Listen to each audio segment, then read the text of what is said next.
Boa noite a todos. Desde já agradecemos, em nome da Amicus, a presença de todos vocês, em especial, obviamente, da Giovana, né, que vai nos propiciar essa palestra, essa conversa aqui conosco, né? A Amicus, ela inicialmente contava com a participação dos servidores da FEPAM, que se reuniam na hora do almoço para trocar algumas ideias, enfim, conversar, né? E depois foi incorporado novas pessoas, né? E hoje nos constituímos num grupo, né, de mais ou menos 15, 20 pessoas, né, e que rotineiramente nos encontramos 2 vezes por semana. E pelo fato de mantermos essas nossas conversas, né, isso nos tem ajudado a manter nossa resiliência e enfrentar as dificuldades que foram trazidas por essa pandemia, né? Então, encontrar tempo para se concentrar em algo que possa reenergizar e devolver o entusiasmo que a pandemia e o isolamento tentaram acabar com isso, né, nos motiva a continuarmos sempre a nos reunir, né, e só temos uma regra, né, quando nós conversamos: podemos divergir, né, mas não podemos brigar, né? Então, isso nos tem mantido, né, esse grupo enfim, né, quero dizer que, como eu falei, né, isso nos reenergiza bastante para enfrentarmos esse isolamento social, né? Bom, hoje nós temos como a palestrante a advogada Giovana Longo Aishan, é isso? Aishan, ok? Correto. E ela faz parte da POA Connection, na verdade, em inglês, Connection, que é nosso intercâmbio, né, com pessoas de fora do país. No caso da Giovana, ela está morando em San Diego, na Califórnia, né? E ela vai nos falar, vai nos brindar com uma palestra, né, sobre o desperdício de alimentos, um paralelo entre os Estados Unidos e o Brasil. Acredito eu que o paralelo é em termos da legislação desses dois países, né? Enfim, que é o assunto que a Giovana está se dedicando aí a estudar, aprimorar nos Estados Unidos. Enfim, vou passar então a palavra de imediato a Paulo Regis para fazer uma apresentação da nossa palestrante, ok? Paulo Regis. Obrigado, presidente Presser. Nós temos a honra de apresentar o currículo resumido da doutora Giovana Longo Aishan. Ela é bacharel em Direito pela PUC em 2015, advogada habilitada pela OAB do Brasil, advogada licenciada na Califórnia, nos Estados Unidos, pendente de juramento, formada em estudos paralegais pela Universidade da Califórnia, em San Diego, em 2017, e mestranda em Direito Alimentar na Universidade do Estado de Michigan. Membro da subseção de Direito Internacional da Ordem dos Advogados americana, membro do Instituto de Direito de Alimentos e Drogas nos Estados Unidos, coautora do artigo O Brasil e o Direito Alimentar, um novo modelo para o enfrentamento da questão alimentar, de 2020, autora do artigo Gestão de Resíduos Alimentares na Agricultura, também de 2020, e autora do artigo Direito do Consumidor nos Rótulos de Alimentos como Direito Fundamental, e participa como voluntária na organização Alimentando a América.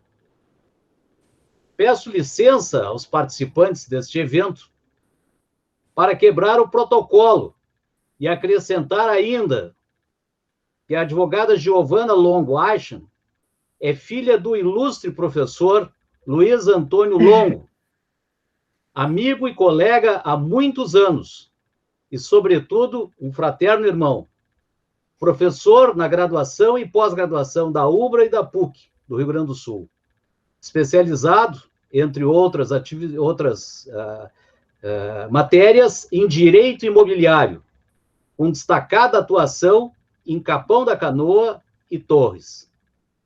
Então, agradecendo a generosidade da doutora Giovana Longo Aishin em aceitar o convite da Amigos Encontros de Cultura, devolvo a palavra ao presidente engenheiro Flávio Ferreira Presser, o qual dará continuidade na condução deste evento. Obrigado por enquanto. Ok, eu que agradeço, Paulo Regis. Só quero dar dois avisos. Um, para que se mantenha com os microfones desligados durante a palestra, para não haver nenhuma interferência. E a segunda é que quem desejar fazer algum questionamento, alguma pergunta à doutora Giovana, né, que utilize o levantar a mão na barra inferior aqui do Google Meet, ou então, né, solicitando através do chat. Né? Enfim, dessas duas formas, nós temos condições de organizar depois o debate após a palestra da doutora Giovana. Doutora Giovana, sem mais, por favor, a palavra está contigo. Muito obrigada. Olá, boa noite a todos. Agradecimento especial ao presidente Flávio Presser. Agradeço muito a oportunidade e saudação especial também ao professor Paulo Regis. Eu gostaria de agradecer o convite e dizer que aqui eu reconheço a minha posição de aprendiz também e expresso a minha honra pela confiança para tratar aqui de um assunto de tanta significância e perante um grupo tão seleto. Então, antes de iniciar a minha apresentação, eu queria explicar um pouco para você sobre a minha área objeto de estudo aqui nos Estados Unidos, que é o Food Law, uma área que ainda é pouco desenvolvida e não tão explorada no mundo todo e principalmente no Brasil. O Food Law, então, ele se trata do conjunto de leis e regulamentações que imperam na indústria alimentícia. O Food Law, ele se preocupa com as práticas ocorridas durante toda a cadeia de produção do alimento. Vai se preocupar com a adulteração, propaganda enganosa, né? Toda a questão do marketing do alimento, todo o comércio, produção e dentre tantas outras regulamentações que visam garantir a saúde e a proteção do consumidor nessa relação. E dentro do Food Law existem, então, outros múltiplos nichos de estudo. Dentre eles, o assunto que a gente vai tratar hoje, que é o desperdício de alimentos. Eu vou iniciar aqui a apresentação, eu peço autorização para compartilhar a minha tela. Deixa eu ver aqui.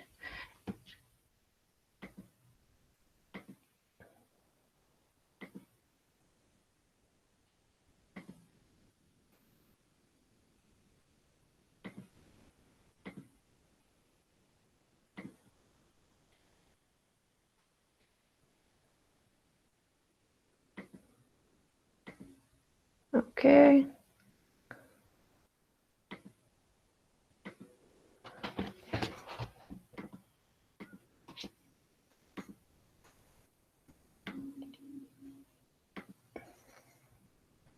Ok. Estamos... a apresentação está aparecendo para todo mundo? Por favor, alguém... Ok, está tudo bem. Obrigada. Ok, então, o desperdício de alimentos. A gente vai falar, então, um paralelo entre os Estados Unidos e o Brasil. Quando a gente se fala em aquecimento global e mudanças climáticas hoje, é muito comum que a gente atrele esses conceitos a grandes indústrias, aos transportes, queima de combustível, e entre outros. Porém, um dos grandes responsáveis é o desperdício de alimentos. E o que passa, muitas vezes, despercebido na nossa sociedade. E entre todos os problemas que a humanidade enfrenta atualmente, o desperdício de alimentos é um dos mais simples. E quando eu falo simples, eu não estou aqui relativizando a seriedade do problema. é sim um problema seríssimo que merece a nossa atenção. Para ilustrar, se o desperdício de alimento fosse um país, ele estaria em terceiro lugar na lista de países que mais produzem gases de efeito estufa, atrás apenas dos Estados Unidos e da China. Quando eu me referi, há alguns minutos atrás, a esse problema como simples, eu quis me referir ao fato desse problema portar soluções fáceis e plausíveis, né? Eu coloco ali viáveis e simples. Não é um problema complexo de ser resolvido. Ninguém está jogando fora alimentos porque gosta. É apenas um hábito que não foi se dado ainda a devida atenção. Boa parte dessa questão é cultural. Resulta muito da nossa cultura da abundância, onde muitas vezes a quantidade certa de comida ou a falta de sobras nos soa um pouco estranho. Eu pergunto a vocês, se vocês recebessem um amigo, um convidado para um jantar hoje, digamos que não estivéssemos enfrentando uma pandemia, mas a comida que foi preparada tenha sido 100% consumida por todos os convidados, como a gente fala, né? A quantidade foi ali, foi certa. Vocês não se sentiriam um pouco estranhos de não ter sobrado nada do jantar que vocês fizeram? Pois é, culturalmente, as sobras e fartura é o nosso padrão. E é importante, antes de tudo, eu quero fazer também uma breve introdução à terminologia do desperdício de alimentos. Então, que é qualquer alimento produzido para o consumo humano que acaba não sendo consumido. Eu trago aqui também alguns dados da ONU, alguns números para que a gente visualize esse problema um pouco melhor. Ali no primeiro dado, eu trago que 1/3 de toda a comida produzida é perdida ou descartada. Perdido ocorre durante a cadeia de produção. E descartado é quando se já está nas mãos do consumidor. Esse dado alarmante é como se cada vez que nós fôssemos no supermercado e voltássemos para casa com 3 sacolas, a gente deixasse uma sacola na rua e nunca trouxesse para dentro de casa. Essa mais ou menos é a proporção da quantidade de alimento que é desperdiçado hoje. E nos Estados Unidos, esse número é ainda mais assustador, de 40%. E a gente não está falando aqui do pão velho de ontem, ou do vegetal que mofou, né, da fruta. A gente estima que boa parte desses alimentos sejam comidas de alta qualidade, que ainda nem foram tocadas, ou que ainda estavam perfeitamente seguras para o consumo humano. No Brasil, esse número não é tão expressivo, de 10%, mas que também pode ser reflexo da falta de colheita de dados, né? Uma falta de preocupação ou de um despreparo para lidar com essa problemática, talvez esses dados não refletem realmente o que tem acontecido no Brasil. Principalmente considerando o Brasil como um grande produtor e exportador de produtos alimentícios, né? Agora, eu mostro para vocês, junto com esses números alarmantes de desperdício, eu trago também o fato de que 690 milhões de pessoas estão lutando contra a fome e insegurança alimentar no mundo todo. Uma simples matemática aqui nos mostra que há algo de muito errado nessa equação. Como temos tanta sobra e, ao mesmo tempo, tantas pessoas precisando? Como fazer essa distribuição de uma forma mais justa, né? Onde é que está a conexão entre esses dois extremos? Há o senso comum que a fome só ocorre em países subdesenvolvidos. E por essa falta de informação que eu tinha, eu só fui aprender que os Estados Unidos também enfrenta esse problema quando fui voluntária em um banco de alimentos aqui. Foi aí que eu conheci e percebi a quantidade de pessoas que não sabiam de onde viria a sua próxima refeição aqui nos Estados Unidos. Aqui eu trago essa expressão que é da fazenda à mesa, que eu gosto de usá-la para mostrar que esse problema do desperdício ele está presente em todos os estágios da cadeia de produção. Quando a gente fala de desperdício, é muito comum a gente fazer essa associação ao cenário de uma residência, onde a família está descartando produtos que acabaram comprando e não usaram. E apesar de esse ser, sim, um exemplo que representa o problema, grande parte do problema é devido a isso, o desperdício também ocorre... desculpa.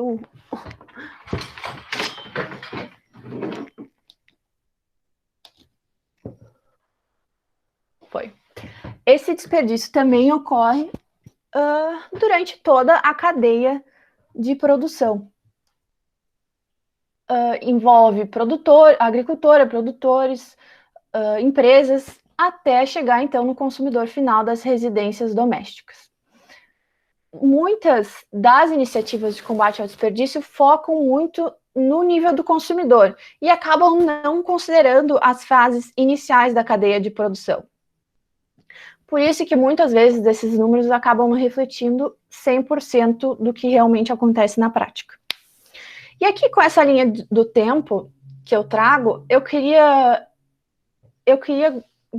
exemplificar para vocês quando, por exemplo, aqui nos estágios finais, no consumidor, quando ele opta por descartar, por exemplo, uma maçã, ele não está apenas desperdiçando a maçã, né, o produto final. Ele desperdiça toda a energia, água, produtos, mão de obra, tudo que foi necessário durante a cadeia produtiva dessa maçã. Então, tem todo um contexto de desperdício indireto que também resulta desse ato. Quando me referi que o desperdício de alimentos é sim um problema com soluções simples, eu trago aqui para vocês, então, algumas soluções. A Agência de Proteção ao Meio Ambiente americana, a EPA, criou um guia de gerenciamento do desperdício de alimentos, com um passo a passo de como lidar com o problema, como se fosse uma pirâmide. E aqui eu trago para vocês de forma resumida. Provavelmente, aliás, tenho certeza que todos já ouviram falar dos 3 R's, né? Do reduzir, reusar e reciclar. Aqui eles estão em uma ordem de prioridades, e a reciclagem deve ser sempre vista como última opção. O primeiro R, que é o reduzir, vai trabalhar com a prevenção. As soluções relacionadas à redução do desperdício de alimentos são essas. A criação de legislações mais específicas quanto à validade dos alimentos e suas terminologias. 20% do desperdício causado pelo consumidor é causado por causa da confusão entre termos de data de validade e a segurança alimentar do produto. Aqui nos Estados Unidos, principalmente, há um grande problema nessa questão, porque não existe uma lei federal que torne obrigatória a presença da data de validade no alimento. No Brasil já existe, com exceção de alguns alimentos. Isso torna a relação do consumidor muito confusa, porque às vezes o consumidor vai ter o alimento em mãos e vai ver ali, não, a data de validade expirou ontem, mas o produto está perfeitamente apto e seguro para alimento. E o consumidor acaba, então, optando pelo descarte por não ter o conhecimento suficiente em entender que aquele alimento ainda é seguro. Então, investir em campanhas de educação para esse consumidor, né? Trazer mais atenção ao assunto, ensinar maneiras de economizar e financeiramente e prevenir o desperdício. Outra solução dessa etapa é a flexibilização de padrões estéticos. A indústria alimentícia requer padrões estéticos extremamente altos e rigorosos. Muitas vezes, o produto, apenas por a sua aparência, ele acaba não sendo comercializado. A Cida, em São Paulo, esses dias viu sobre uma quintanda social compra os produtos. Sim, exatamente. Essa é uma iniciativa incrível, e eu vou trazer aqui para vocês outras iniciativas privadas como essa, de pessoas auxiliando, né, na luta contra o desperdício de alimentos. Mas realmente esses produtos imperfeitos, que são descartados apenas pela sua aparência, realmente não faz muito sentido, né? Poderia ser facilmente reutilizado. Agora, outra solução que eu trago aqui é o levantamento de dados sobre desperdício em restaurantes e hotéis. Focar em práticas nos restaurantes e setor hoteleiro a título de informar o consumidor, né? E influenciar também em mudanças operacionais dentro desses estabelecimentos, para que eles utilizem práticas que adotem a luta contra o desperdício de alimentos. O segundo R trabalha com a recuperação. Se vê muito, como falei várias vezes já durante a minha apresentação, se vê muito o descarte de alimentos ainda perfeitamente seguros para o consumo humano. E essa etapa de reusar busca fazer, então, esse intermédio de dar algum fim para esse alimento que está sendo descartado. Então, algumas soluções para trazer a recuperação desse alimento.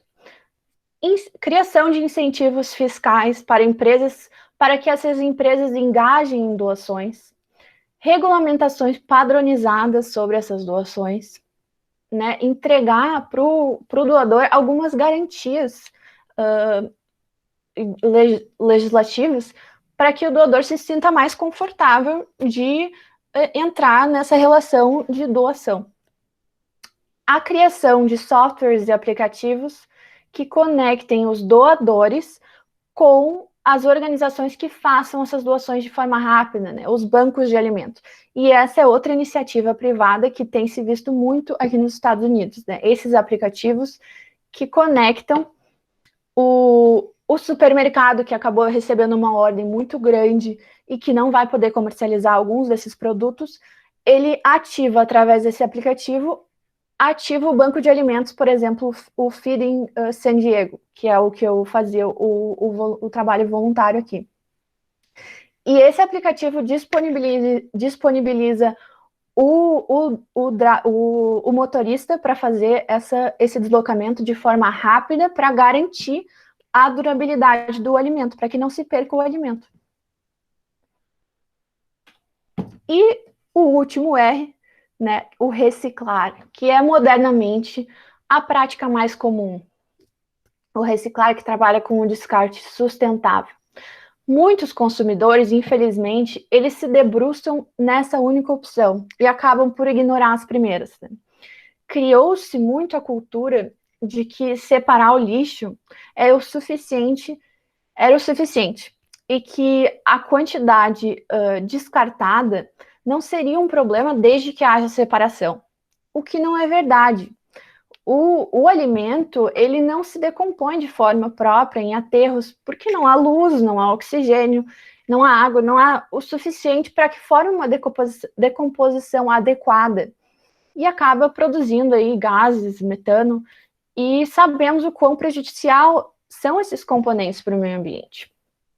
E um dado extremamente interessante é que a maioria do lixo produzido nas residências seria passível de compostagem, e esses lixos estão indo para os aterros e poderiam ter passado pela compostagem. Então, as soluções que a gente traz no último R são centros de compostagem, criar centros municipais para compostagem. O estado de Vermont, aqui nos Estados Unidos, ele criou uma lei recentemente interessantíssima, eles proibiram os cidadãos de jogar lixo, jogar comida no lixo convencional.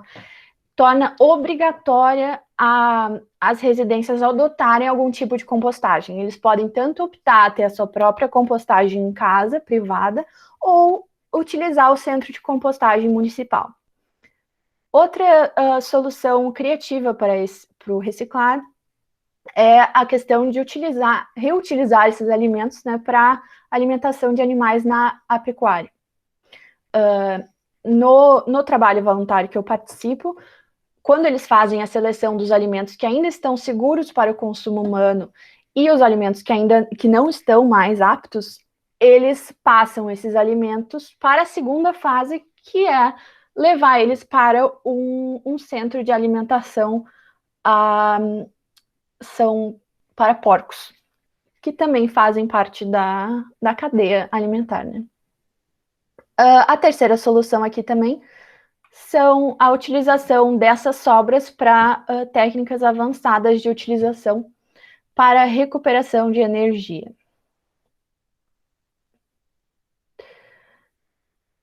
O cenário atual da legislação, então.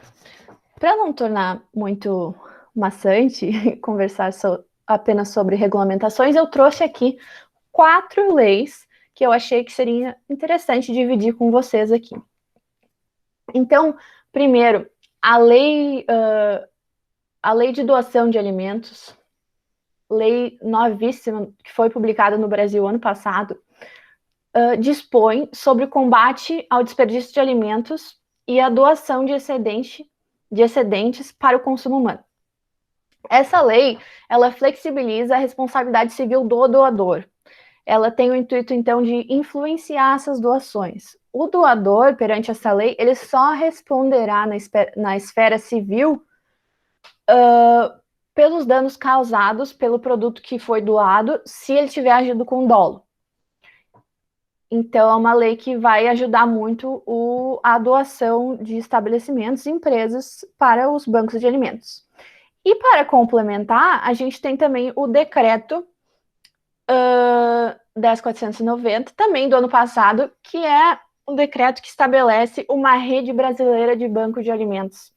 É uma legislação que facilita acesso aos bancos por instituições públicas e privadas, né? Ela criou um sistema muito mais harmônico, de fácil acesso, de bancos de alimentos no Brasil. Eu trago aqui também essa terceira lei, a Bill Emerson Good Samaritan Act.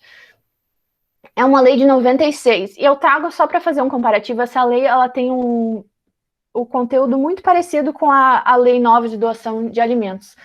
Ela é basicamente, ela existe para proteger o doador da responsabilidade civil,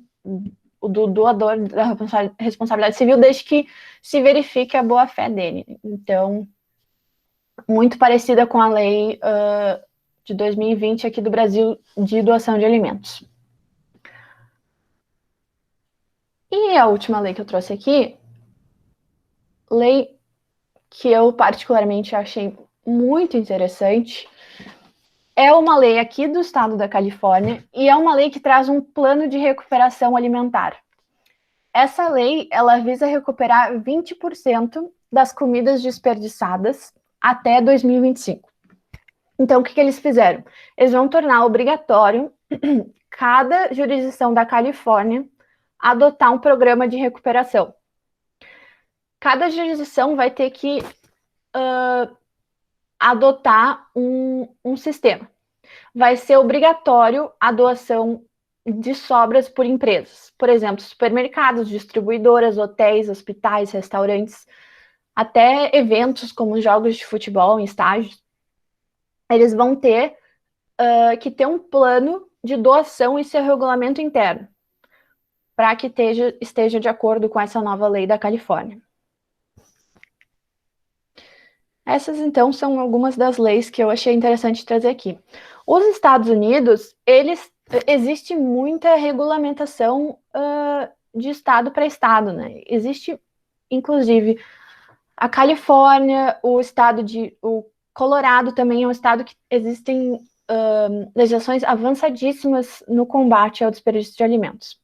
para quem tiver mais interesse, eu fico à disposição para compartilhar algumas dessas outras legislações nesse quesito.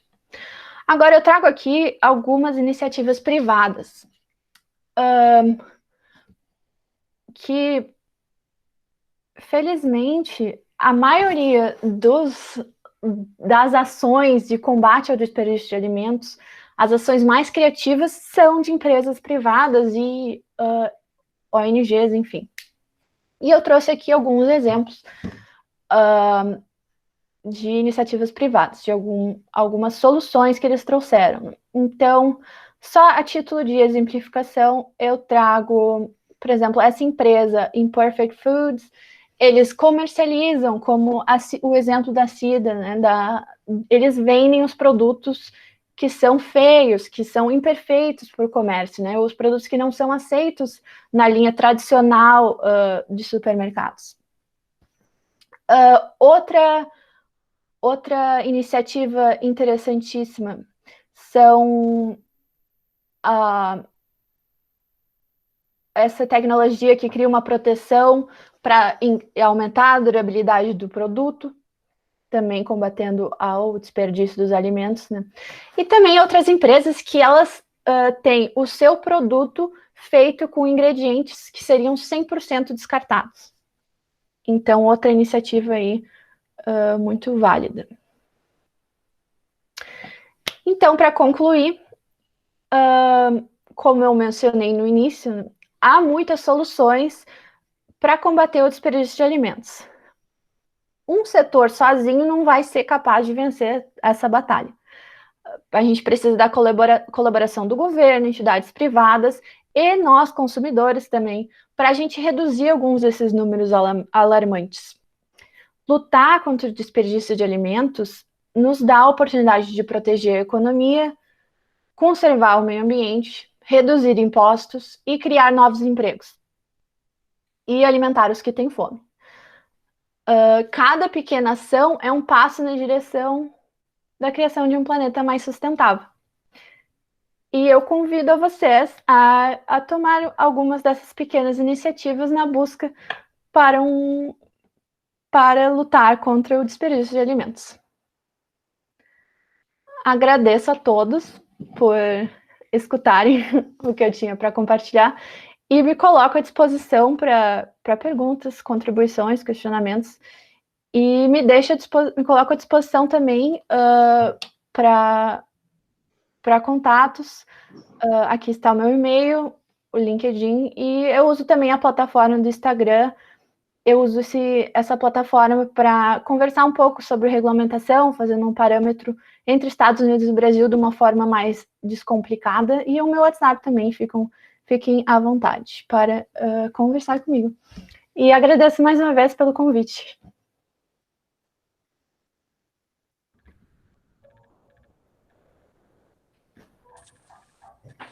Obrigado, Giovana. Foi, além de interessante, muito útil, né? Porque tu trouxeste a problematização com algumas propostas de solução para isso, né? Enfim, o que hoje no Brasil está acontecendo nessa área alimentar, né, que todas aquelas políticas que eram protetivas em relação à segurança alimentar, cada vez mais elas estão definhando, né? E óbvio que isso agora, ao longo da pandemia, se torna cada vez mais importante e necessária. Nós tivemos recentemente a participação de um sociólogo, né, que disse que em Porto Alegre o problema da fome estaria afastada. E vamos considerar isto como sendo verídico, né? Mas se por um lado a fome passou, eu quero dizer que a insuficiência alimentar não, né? E uma das coisas, enfim, a fome, na verdade, ela foi superada pela questão da solidariedade durante esse período de pandemia. Seria esta a razão. Mas só que esse material que é distribuído, geralmente é um material superprocessado, né? E o que acontece é que muitas vezes são insuficientes para repor, vamos dizer, tudo que é necessário ao organismo humano, né? Então tem uma certa inanição, né? E, por outro lado, também a possibilidade de você ter sobrepeso, né?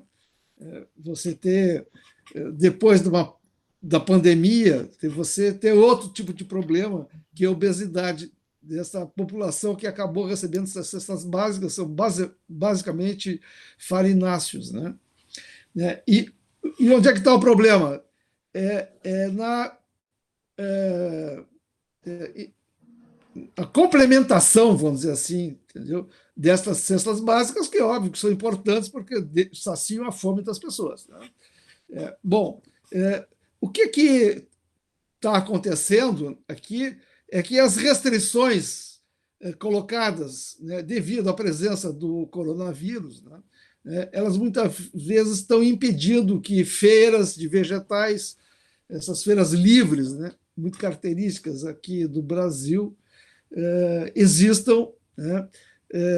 Também a questão do transporte, muitas vezes há uma limitação, né, em relação ao tráfego de produtos, né, nas nossas rodovias, trabalho de grupos, geralmente, porque são pequenos produtores, né, geralmente são pequenas agroindústrias, né, associadas à produção familiar, né? Então, isso exige que o trabalho de obtenção, né, desses produtos seja feito através de grupos, né? E tudo isso, obviamente, enfim, não quero aqui me alongar muito, mas traz dificuldades, né, das pessoas terem acesso a esse tipo de alimentação. E tu colocasse uma questão importante, né, que é a adesão, vamos dizer assim, desses restaurantes, indústrias, enfim, que oferecem alimentação para os seus empregados, né, e que elas possam fornecer, vamos dizer assim, esses alimentos que são suplementares àqueles que as próprias cestas básicas oferecem, né? E uma preocupação adicional a isso são as projeções que a ONU faz para o ano de 2050, né, onde teria um acréscimo de consumo de alimentos em 50%. Acredito que não mais ocorrerá isso devido ao empobrecimento de parte da população, né? Tinha um efeito renda importante aí, né? Então, a questão do desperdício está muito ligada à questão da segurança alimentar ou da insegurança alimentar, né? Tu disseste que tem algumas ações importantes. Eu quero destacar aí a questão da campanha de esclarecimento em relação a isso, para poder fazer com que as pessoas adiram a esses programas, né? Eu quero saber, nos Estados Unidos, tem esse tipo de busca de conscientização das pessoas para que fomente esse tipo de atividade, ou seja, que as pessoas ou compostem, ou que as pessoas, na verdade, conduzam isso aos bancos de alimentos, etc, etc, etc? Olha, eu diria que existem os bancos de alimento aqui, até essa organização, a Feeding America, ela tem faz um trabalho incrível, mas realmente ainda não é o suficiente, né? A gente vê um reflexo nos números de alimentos desperdiçados aqui. E a gente vê em conversas também no nosso dia a dia que realmente não é por falta de informação, é por o consumidor não entende, não sabe o que fazer com alimentos, não sabe que às vezes colocando no lixo talvez não seja a opção mais própria. Então, é realmente uma falta de informação. E eu concordo que tanto os Estados Unidos quanto o Brasil merece um investimento nessa cultura de trabalhar com a educação do consumidor. Ok, Giovana, agradeço a resposta. O Cássio Simões está pedindo, enfim, a palavra para fazer alguma consideração. Por favor, Cássio. Obrigado, Giovana. Primeiramente, é muito boa a sua apresentação, com muitas informações relevantes. Eu trabalho na Tetra Pak, a gente mexe muito com startups, e aí muitas das empresas que você colocou aí, que estão buscando soluções para esses problemas, né, a gente, felizmente, já tem muitas trabalhando também no Brasil, né, como a Protei, que faz a gestão de resíduos compostáveis, a Fruta Imperfeita, a Food Finder, que conecta restaurante com consumidores e para quem tem necessidade. E a minha pergunta, na verdade, eu tenho duas perguntas para você. Uma está relacionada às startups, ou seja, os Estados Unidos, o governo está fomentando e está acelerando essas startups, ou é algo que só o setor privado está tentando solucionar o problema?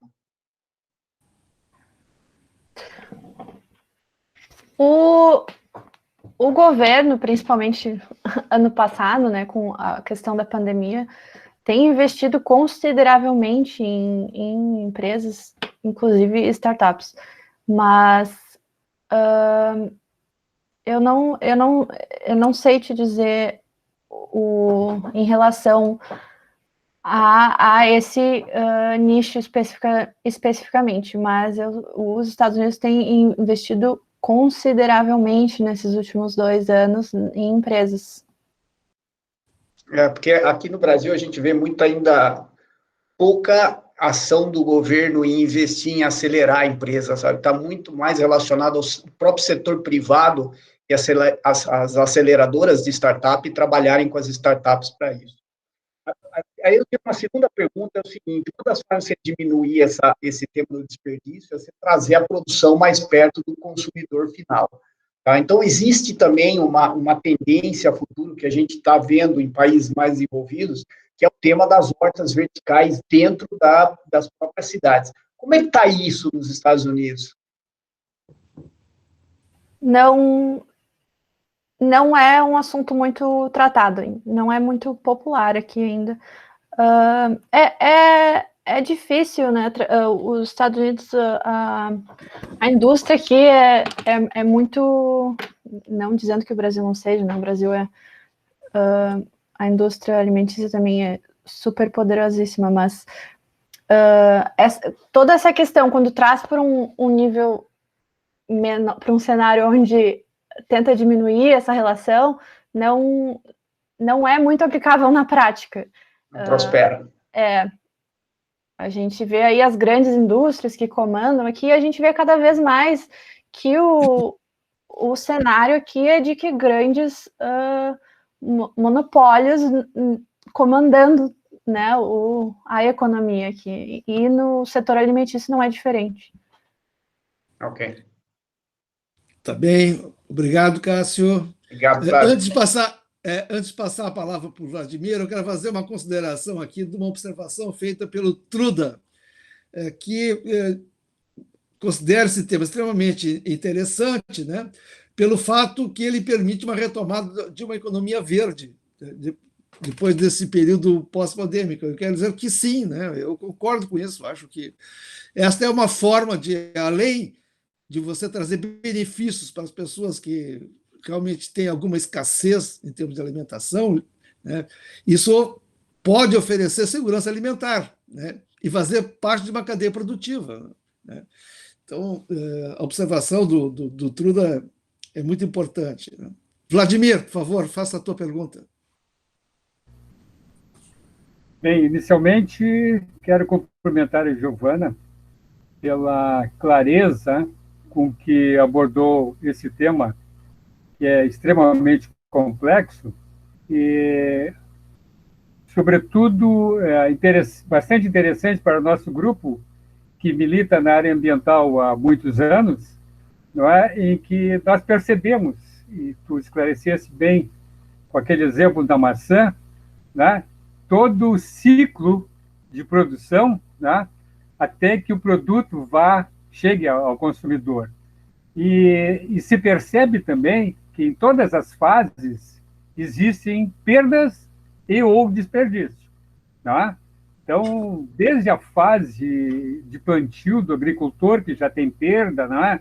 Depois no transporte, armazenamento, até chegar na comercialização, são perdas que se acumulam, e perdas substanciais. E todas essas perdas, elas têm repercussões importantíssimas no meio ambiente. Tá?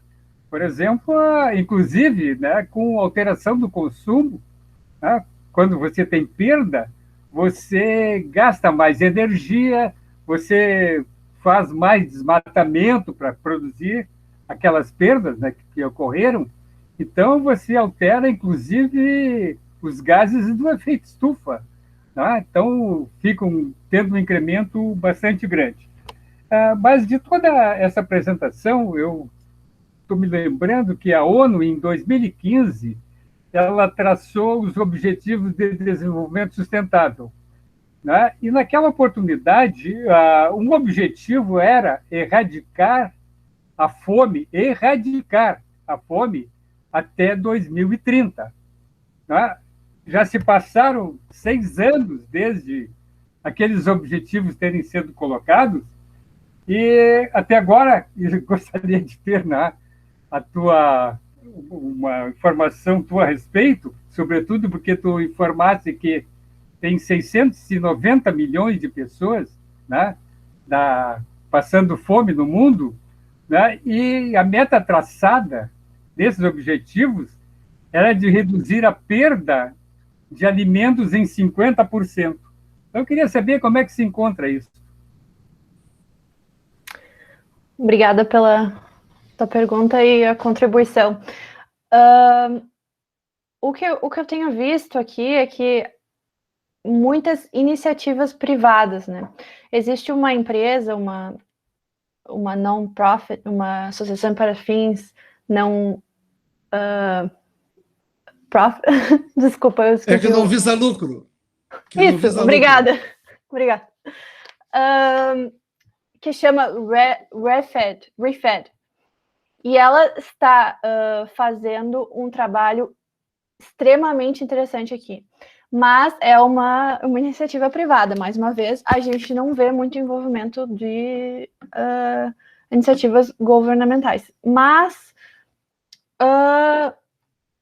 essas próprias iniciativas privadas, nós vemos elas fazendo tanto barulho o suficiente para a criação de novas regulamentações e novas ações por parte de políticas públicas. Então, a gente vê, sim, algumas mudanças, né, em passos pequenos, mas a gente tem visto, sim, algumas mudanças e cada vez mais pessoas se associando, cada vez mais pessoas se conscientizando sobre a seriedade desse assunto. Então, eu não sei se 50% até 2030, mas creio que alguma mudança, espero que alguma mudança positiva seja feita até então. Ok, Giovana. Tem mais o Eduardo Fará, que está escrito. Por favor, Eduardo.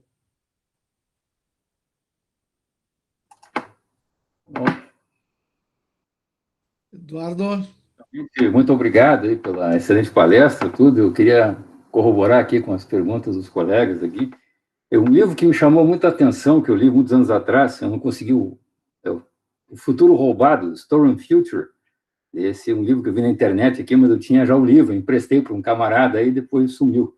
É do e Diane Dumanovsky, eles já falavam a respeito da cadeia alimentar, já toda ela, vamos dizer assim, contaminada, né? Toda a nossa formação dos alimentos. Então, se a gente quer food law, e a produção de alimentos está ligada justamente à capacidade de produzir, você falou de logística, também concordo, gênero no geral, mas a pergunta é a seguinte: a gente se preocupa hoje, a gente vai a nutrólogos que tentam te dar uma alimentação com suplementos alimentares, o que seja, mas como você aí está vendo na Califórnia, que é o estado mais rico dos Estados Unidos, e seguramente o que pagam bastante taxas, né? Vamos dizer, depois se fosse uma economia, a Califórnia seria provavelmente o 5º país no mundo em desenvolvimento econômico, mas eu queria que tu trouxesse uma coisa mais empírica da tua vivência aí nos Estados Unidos atualmente. A minha vivência foi há muitos anos atrás, outra perspectiva, né? E eu te digo, você acha que eles estão preocupados, de fato, com a qualidade do alimento? Porque você comer um ovo hoje, para ter o que deveria de ter, não tem. Eles têm como os alemães têm lá, o alemão tudo é bio, né? O padrão é sem agrotóxico, né? O padrão alemão. Você vai lá, pessoas que têm ido mais recentemente, agora no Brasil, e não sei, nos Estados Unidos, a gente paga um preço mais caro com um alimento mais puro, ou diria menos impuro.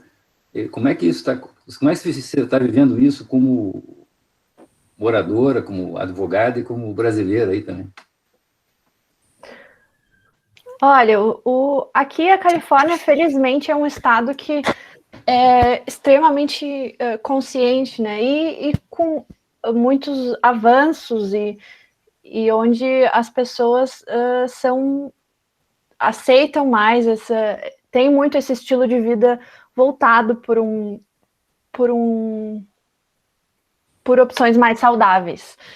E eu vejo que, é claro que sendo essa a demanda do consumidor, acaba sim a indústria refletindo um pouco disso. Então, existem muitas empresas pequenas e muitas iniciativas de empresas na indústria alimentícia de criando produtos que sim sejam realmente refletem as necessidades nutritivas, né, do ser humano. Mas a indústria em si realmente algumas das regulamentações e algumas dos ingredientes autorizados a ter nos nossos alimentos, né, realmente algumas coisas são bem assustadoras, mas aí fica. Eu trabalho muito com a questão da conscientização do consumidor, né? Eu não seguro a bandeira de que esses produtos tenham que ser extintos.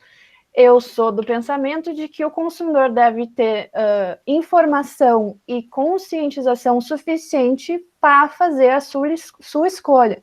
O consumidor deve entender que, ao consumir certo produto, ele está, então, consumindo todos aqueles ingredientes e o que aqueles ingredientes estão interferindo, né, para o seu organismo. Agora, eu sou 100% contra aos produtos que tentam, de alguma forma, enganar o consumidor, né? Tentam vender a ideia que estão sendo nutritivos, mas, no fim, não são. Então, eu acho que eu consegui responder um pouco da sua pergunta, mas eu agradeço a contribuição também. Tem um detalhe, a Coca-Cola e outra empresa grande andaram se digladiando juridicamente por uma questão do grapefruit. A quantidade que tinha de grapefruit realmente na porção da fruta e que os outros tinham. E quando, por causa de ameaça contratual, eles ganharam na justiça. Quer dizer, a discussão não foi do que está sendo vendido, é como estava sendo anunciado. Que uma dava 75% do grapefruit na própria lata, no próprio instrumento, e a grande produtora saiu, que produz refrigerante, que, na verdade, a Coca-Cola é melhor para limpar o consumo, porque as pessoas aceitam isso, a quantidade de sódio que tem lá, o cara quer tomar uma Coca Light. Tudo bem, mas o sódio que tem lá é muito maior do que o açúcar. Então, eu te pergunto, como é que estão os americanos enfrentando a sua própria demanda? Ou seja, a Coca-Cola, que é o grande carro-chefe deles, é um veneno, a gente sabe disso. Sim, realmente, mas como eu falei, algumas pessoas realmente não sabem, não entendem, né, do perigo do consumo de certos alimentos. A gente vê aí, às vezes, às 7 da manhã, uma fila gigante no McDonald's para os cafés da manhã. Então, culturalmente está muito engessado no americano fazer o uso desse tipo de alimento, né? E há pesquisas que mostram que realmente se torna um vício, né, ao consumo de algumas desses componentes. E é interessante o que tu referiste do caso da Coca-Cola. Até essa semana eu estava estudando um caso da Pepsi, de um suco que eles fizeram, que na capa do suco existem apenas folhas verdes, mas os ingredientes eram suco de laranja e suco de maçã. E aqui existe muito o consumidor e empresas de defesa do consumidor assiduamente tentando combater esses tipos de produtos. Então, se eles veem esse produto no mercado, eles já vão entrar com um processo contra a Pepsi, nesse caso, para que eles mudem. E em questão de um ano, com a entrada do processo, e eles entraram em um acordo, eles mudaram o rótulo desse produto. Mas por uma ação dessas organizações, né, que ficam em cima para mudar e para ter certeza que o consumidor não está sendo enganado na indústria. Ok, só para fazer referência a uma questão que tu levantaste, Giovana, sobre San Diego, né, a consciência do pessoal. Quando nós tivemos, eu, a Marta, minha esposa, filha, enfim, fomos a San Diego, nós paramos numa casa. Eu acho que era Joia, o bairro, né? É um bairro bastante elegante lá de San Diego. E assim que nós chegamos, a vizinha bateu na porta e foi dizer para nós como é que funcionava a coleta do lixo domiciliar. São 4 latões, e cada dia passava um, enfim, e tu não podia fazer a mistura. E ela foi lá para te informar, olha, se vocês por acaso errarem, entendeu? Vai haver multa para vocês. Né? Então foi de uma grande solicitude, assim, né? Nos explicar, e ficou horas conversando sobre isso. Eu achei extremamente interessante, né? Porque isso seria impensável no Brasil, né? Que viesse o vizinho aqui dizer como é que você tem que agir, né, para fazer a disposição dos resíduos domésticos de uma forma correta. Né? Enfim, consciência muito grande aí, com certeza, Giovana. Antenor Ferrari, por favor, pedisse a palavra. Em primeiro lugar, eu gostaria de cumprimentar a Giovana pela palestra que fez, abordando um assunto assim, de extrema importância, né? Especialmente para os setores da população que são mais necessitados no mundo inteiro, né? E, digo assim, há poucos anos atrás eu tive uma experiência, quando eu visitei aqui em Porto Alegre, um pequeno produtor rural, né? Você sabe, Porto Alegre tem zona agrícola, e esse produtor rural tinha um criador de javalis.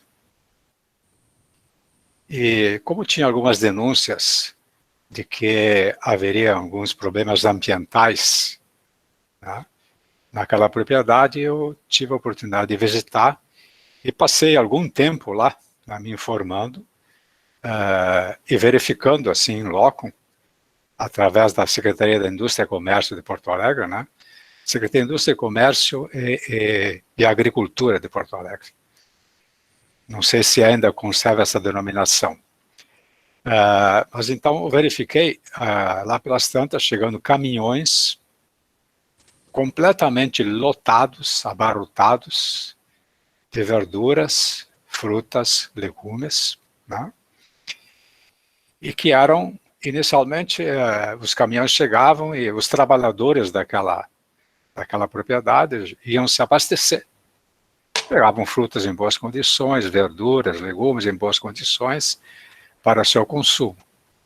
E a restante era jogada aos javalis dentro de sacos, mesmo, aqueles sacos plásticos que são embalados, né, jogadas, e era realmente a queixa era essa, de que havia milhares, milhões de sacos plásticos naquela propriedade.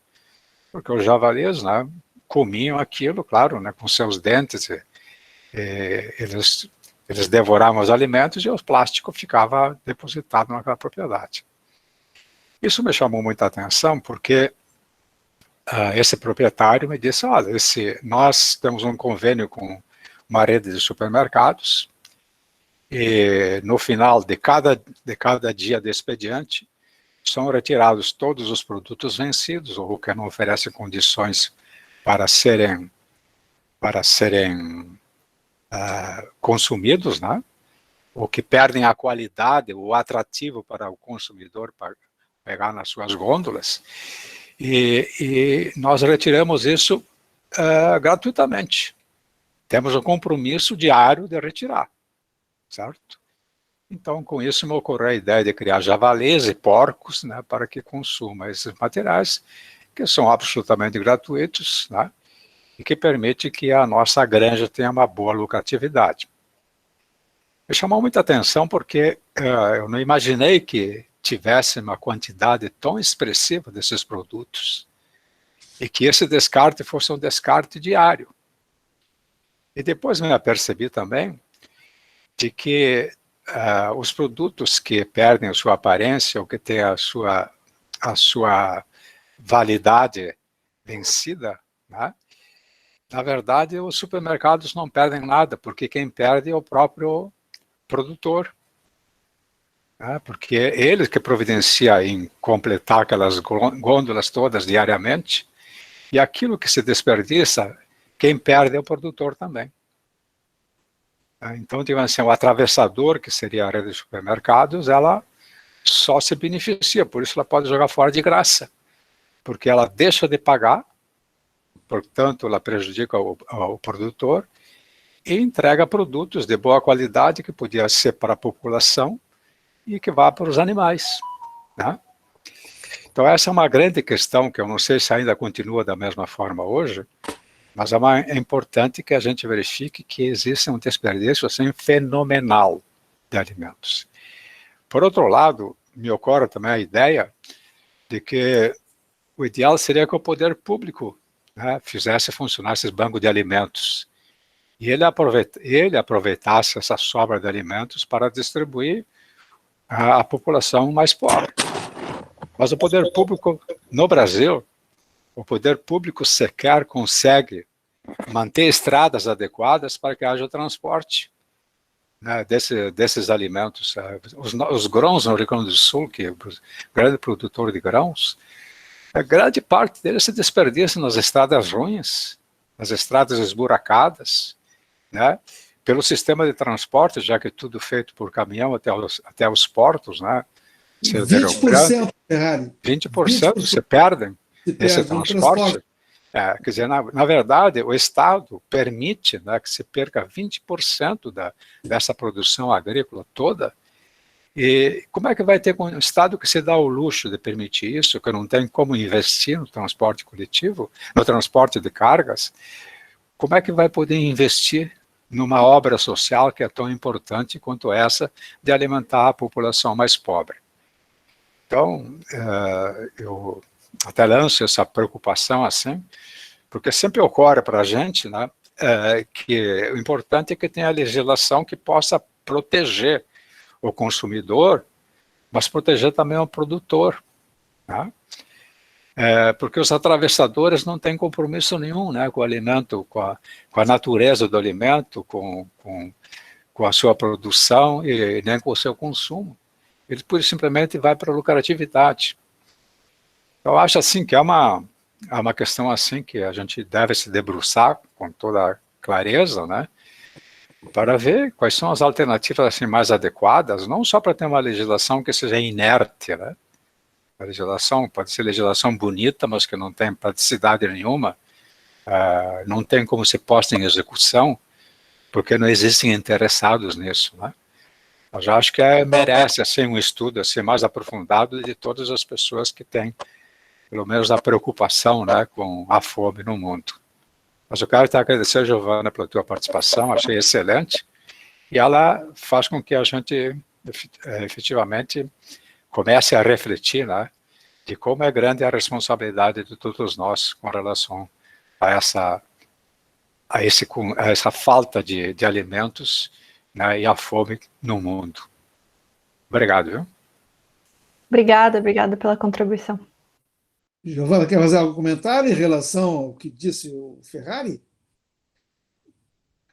Senão eu tenho eu acho que ele tocou num ponto muito, muito interessante, né? Mas eu acho que tudo que ele falou ali, acho que não tem muito mais o que adicionar. Eu concordo 100% com tudo que foi colocado por ele. Vou me atrever a fazer, então, um outro questionamento à medida que eu não tenha mais ninguém inscrito. É o seguinte, indo agora para a questão da legislação, tu falaste que existem alguns incentivos de combate ao desperdício por parte de empresas, né? Existe algum incentivo de combate ao desperdício por parte de pessoas físicas? Existe algum benefício para quem, por exemplo, entra num desses programas, vamos dizer assim, que tem esse objetivo, individualmente, como pessoa física? Tem? Excelente pergunta. Não, infelizmente não.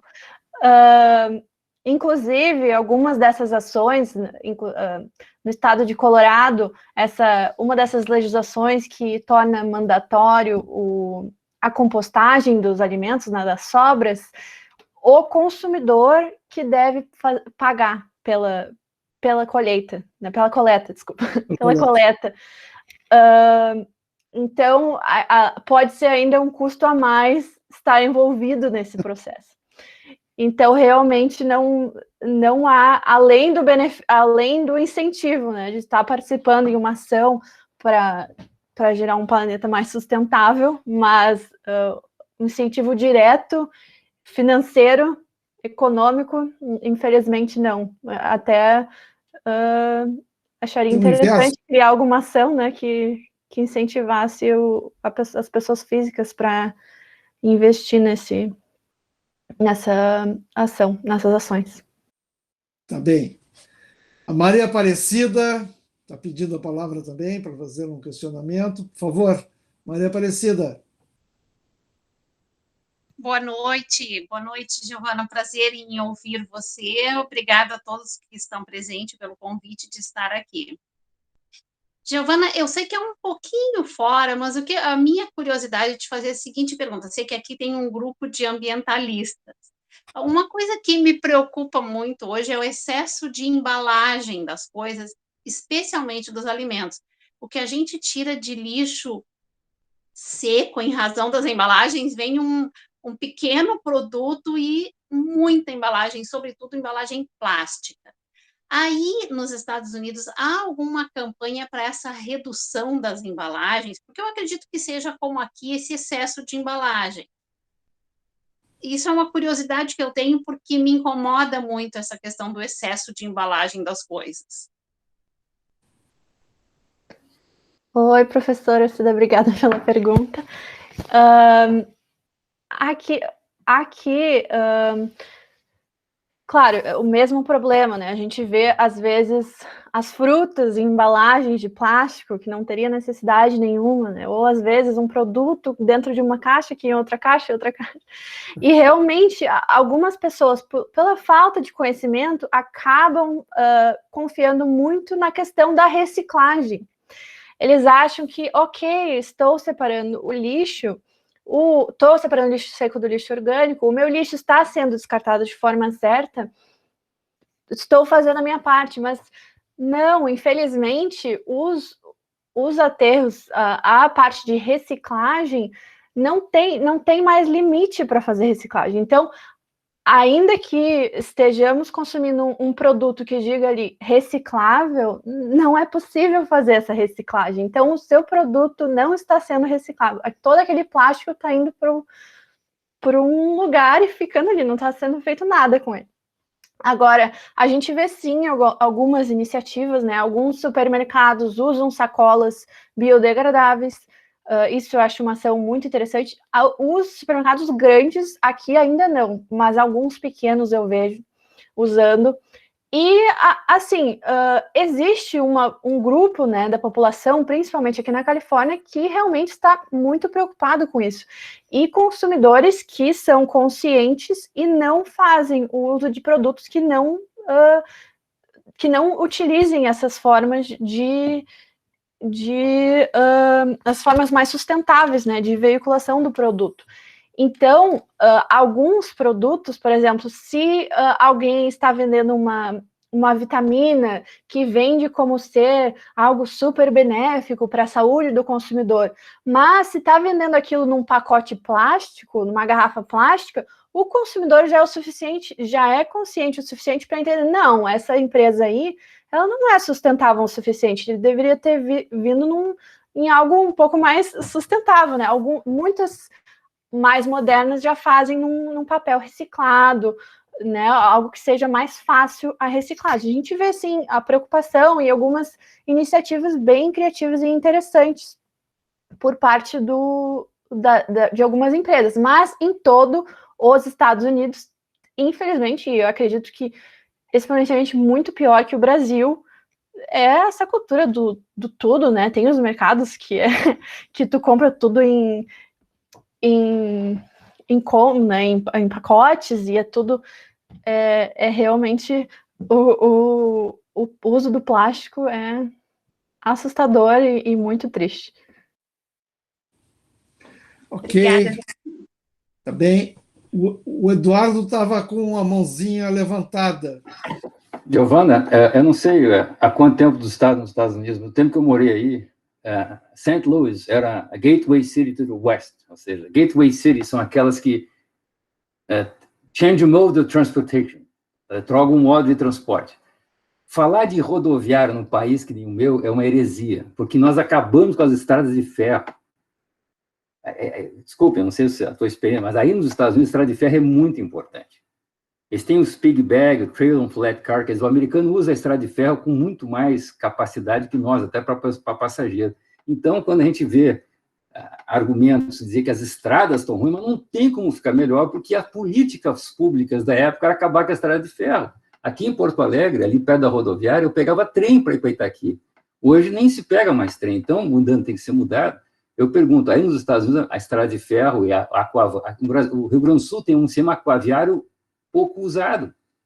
Quer dizer, se São Paulo tivesse um sistema de rios como tem o Guaíba, aqui o estuário, com certeza seria um outro estado, mas acontece que as mentalidades da época de acabar com a estrada de ferro fazem com que a nossa soja seja mais cara no final. Tu mesmo falasse, a produção 1/3. Eu diria até que no Brasil deve ser mais de 1/3, porque eu presencio isso nas estradas. Quando eu vou atrás de um caminhão de soja, eu vejo que um monte de porcaria que fica na estrada. Então, eu te pergunto, como é que o americano, ele acredita que ainda tem esse sistema de estrada de ferro? Aí, claro que tem, né?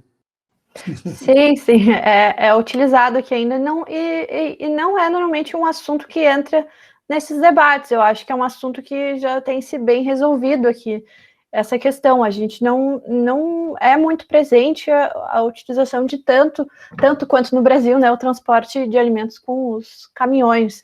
Inclusive, quando visito o Brasil com a minha família dos Estados Unidos, eles ficam impressionados com a quantidade de caminhões nas estradas para transporte, e inclusive já me questionaram por que não utilizar, né, as ferrovias.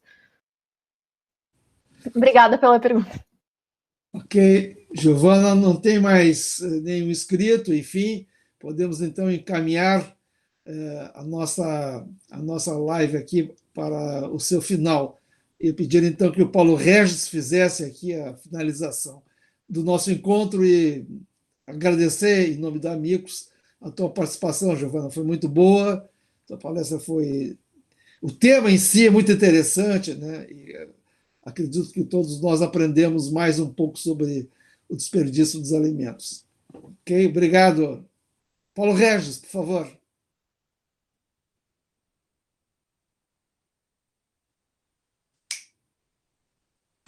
Está desligado o microfone, Regis.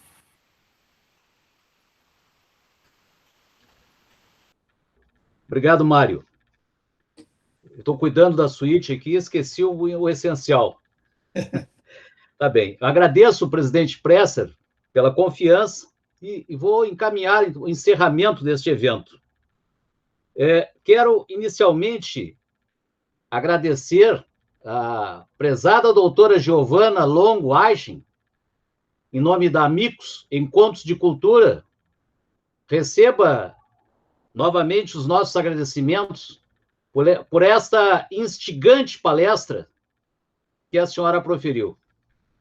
Registramos e agradecemos a participação dos amigos, engenheiro químico Cássio de Seta Simões, diretor da Tetra Pak, participando de Itatiba, São Paulo, da especialista na área de seguros, Nicole Bator, participando de San Diego, Califórnia, nos Estados Unidos, da senhora Vanessa Cardona, do escritor e ativista ambiental José Truda Palazzo, participando da Bahia.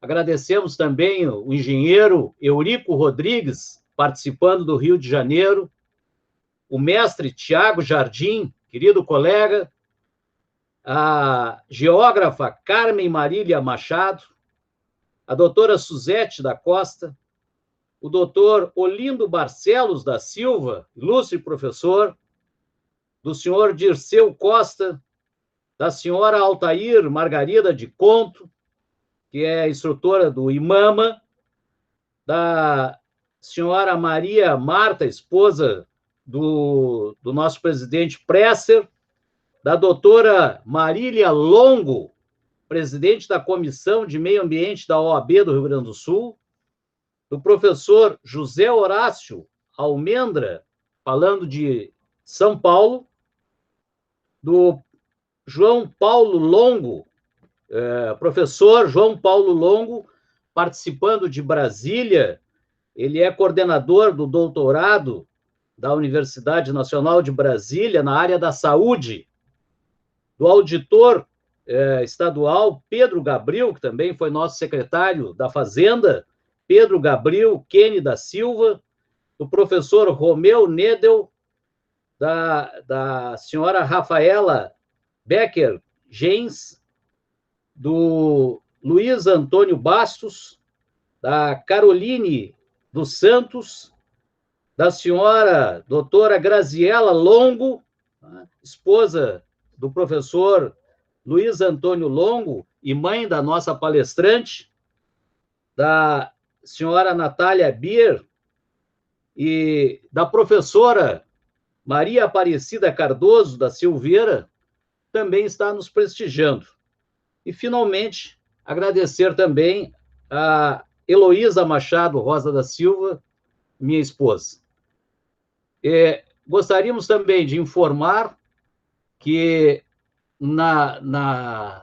nos próximos eventos da Amicus Encontros de Cultura, nós teremos, no dia 3 de maio, uma palestra de um auditor que vai falar sobre a questão do orçamento e despesa pública no estado do Rio Grande do Sul. E no dia 10 de maio, vamos falar sobre um tema mais ameno, tem a ver com alimentos também, que é vinho, né? Vamos receber palestrantes da Vila La Grande Beleza, de Pinto Bandeira. São enólogos e um agrônomo. Por derradeiro, resta-nos agradecer a participação de todos, almejando muita saúde, e consideramos encerrados os trabalhos dessa noite. Boa noite a todos. Boa noite. Boa noite. Boa noite. Obrigado, Giovana. Obrigado. Obrigado a todos que estiveram conosco aqui nessa noite. Obrigada. Boa noite, Ricardo. Até logo, boa noite. Muito obrigado. Boa noite.